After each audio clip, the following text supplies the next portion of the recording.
பைபிளுக்கு அடுத்தபடியாக அதிக மொழிகளில் மொழியாக்கம் செய்யப்பெற்ற பெருமுக்கிய நூல் திருக்குறள். அண்ணன் வி. சேகர் அவர்கள் சொன்னதைப் போல இது ஒரு மதம் சார்ந்த நூலாக இருந்திருந்தால் அந்த மதத்திற்குரியவர்கள் மட்டும்தான் போற்றி இருப்பார்கள், போற்றி கொண்டிருப்பார்கள். பைபிள் கிறித்தவர்களுக்குரியது.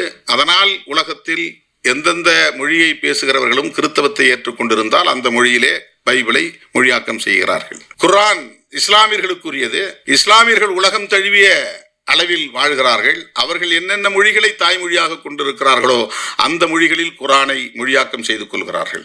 அதனால் அனைத்து பிற மொழிகளிலும் மொழியாக்கம் செய்ய வேண்டிய தேவை வருகிறது இஸ்லாமியர்களுக்கு. ஹீப்ரு அல்லாத பிறமொழி பேசக்கூடிய, அரபு அல்லாத பிறமொழி பேசக்கூடிய, இஸ்லாத்தை ஏற்றுக்கொண்ட மதவழி சார்ந்த மக்கள் தங்கள் தாய்மொழியில் அந்த குர்ஆனை, அந்த வேத நூலை மொழியாக்கம் செய்ய வேண்டிய ஒரு வரலாற்று கட்டாயம் ஏற்படுகிறது குர்ஆனுக்கு, பைபிளுக்கு.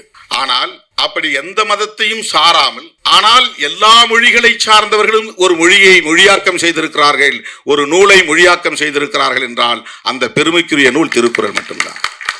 அதற்கு எந்த ஹிஸ்டாரிக்கல் கம்பல்ஷனும் கிடையாது, ஒரு வரலாற்று கட்டாயம் நிர்பந்தம் கிடையாது. இந்த நூலை எங்க மொழியில மொழியாக்கம் செய்யுங்க, நாங்க இந்த வழிபாடு செய்யறோம் அப்படின்னு சொல்றதுக்கு எந்த நிர்பந்தமும் கிடையாது, வலியுறுத்தம் இல்லை, கட்டாயம் இல்லை. ஆனால் பல மொழிகளில், ஏராளமான மொழிகளில் இந்த நூல் மொழியாக்கம் செய்யப்பட்டிருப்பதற்கு காரணம் அதற்குள்ளே இருக்கிற கண்டென்ட்.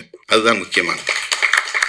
உள்ளே இருக்கிற கருத்து உலகமெங்கும் இருக்கிற ஒட்டுமொத்த மாந்தர்களையும் வழிநடத்துவதற்கான வாழ்வியலை சொல்லுகிற நூல். அதற்கு எந்த மதச்சார்பும் கிடையாது. ஒரு செக்யூலர் டெக்ஸ்ட், மதசார்பற்ற கருத்தியலை கொண்ட ஒரு நூல். அப்படிப்பட்ட இந்த பெருமைக்குரிய நூலை இந்தியாவின் தேசிய நூலாக அறிவிக்க வேண்டும் என்பது நம்முடைய கோரிக்கை.